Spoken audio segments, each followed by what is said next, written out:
بسم اللہ الرحمن الرحیم،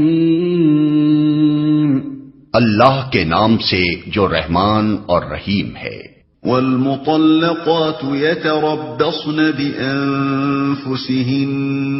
3 قروء ولا يحل لهن أن يكتمن ما خلق الله في أرحامهن إن كن يؤمن بالله واليوم الآخر وبعولتهن أحق بردهن في ذلك إن أرادوا إصلاحا وَلَهُنَّ مِثْلُ الَّذِي عَلَيْهِنَّ بِالْمَعْرُوفِ وَلِلرِّجَالِ عَلَيْهِنَّ دَرَجَةٌ وَاللَّهُ عَزِيزٌ حَكِيمٌ۔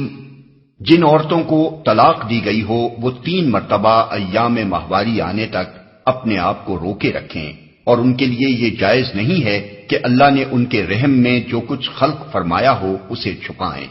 انہیں ہرگز ایسا نہ کرنا چاہیے اگر وہ اللہ اور روز آخر پر ایمان رکھتی ہیں۔ ان کے شوہر تعلقات درست کر لینے پر آمادہ ہوں تو وہ اس عدت کے دوران میں انہیں پھر اپنی زوجیت میں واپس لے لینے کے حقدار ہیں۔ عورتوں کے لیے بھی معروف طریقے پر ویسے ہی حقوق ہیں جیسے مردوں کے حقوق ان پر ہیں، البتہ مردوں کو ان پر ایک درجہ حاصل ہے، اور سب پر اللہ غالب اقتدار رکھنے والا اور حکیم و دانا موجود ہے، پھر اپنی زوجیت میں واپس لے لینے کے حقدار ہیں۔ اس آیت کے حکم میں فقہا کے درمیان اختلاف ہے۔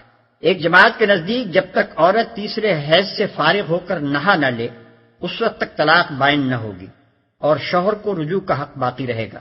حضرات ابو بکر، عمر، علی، ابن عباس، ابو موسیٰ اشعری، ابن مسعود رضوان اللہ تعالی علیہم اجمعین اور بڑے بڑے صحابہ کی یہی رائے ہے، اور فقہائے حنفیہ نے اسی کو قبول کیا ہے۔ بخلاف اس کے دوسری جماعت کہتی ہے کہ عورت کو تیسری بار حیض آتے ہی شوہر کا حق رجوع ساقط ہو جاتا ہے۔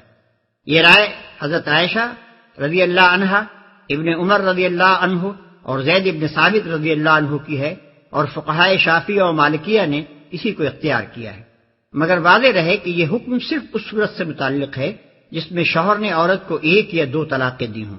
3 طلاقیں دینے کی صورت میں شوہر کو حق رجوع نہیں ہے۔